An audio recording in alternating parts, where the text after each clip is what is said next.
Hello dear students, rotation motion की next problem पे आते हैं। इस तरीके से एक इक्विलेटरल ट्राइंगल शेप के अंदर एक ब्लॉक रखा हुआ है, ये रफ सरफेस के ऊपर रखा है।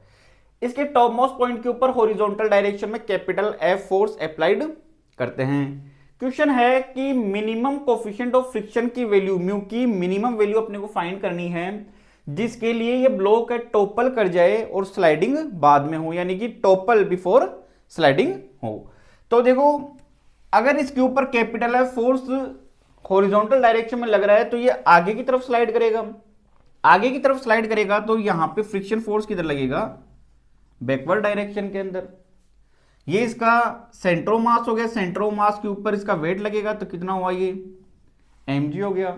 इस पॉइंट को मैं o दे लेता हूं तो o से इसकी mg की डिस्टेंस होगी a/2 हो गई। इस फोर्स कैपिटल एफ की लाइन ऑफ रिएक्शन को मैं आगे तक बढ़ा लेता हूं और O पॉइंट से यहां से परपेंडिकुलर ड्रॉ कर देता हूं। ये एंगल 60 डिग्री है तो ये एंगल कितना हो गया? यहां से 30 डिग्री। ये साइड A है तो ये परपेंडिकुलर डिस्टेंस कितनी निकल के आएगी? A cos of 30। अब जो ये F फोर्स है वो हॉरिजॉन्टल डायरेक्शन में इधर लग रहा है। O पॉइंट से अगर इसके धक्का लगाऊंगा तो ये क्लॉकवाइज घूमेगा और mg नीचे की तरफ लग रहा है, यहां से धक्का लगाऊंगा तो एंटी क्लॉकवाइज घूमेगा।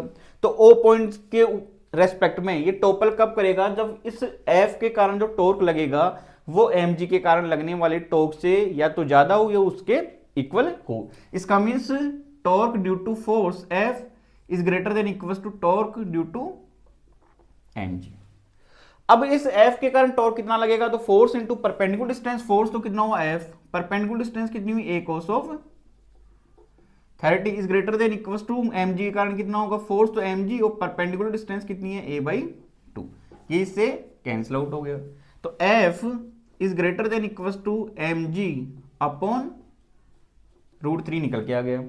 इसको मैं इस तरीके से लिख सकता हूं, mg is less than equal mg/√3 less than equal to f। अब ये स्लाइडिंग बाद में होनी चाहिए, पहले टॉपल करना चाहिए, तो नो स्लाइडिंग। अगर स्लाइडिंग ना हो तो स्लाइडिंग कब नहीं होगी? जब ये कैपिटल F है, किसको बैलेंस करिए? F को। तो यहां पे मैं ये लिख सकता हूं mg/√3 is less than equal to small f। Small f कितना होगा? Mu into N. एन किसको बैलेंस करेगा? mg को। ये इससे कैंसिल आउट, तो mu is greater than equal to 1/√3 हो गया। इसका मीन्स मिनिमम वैल्यू कितनी निकल के आई? तो इक्वल टू का साइन लगा दूं केवल, तो 1/√3।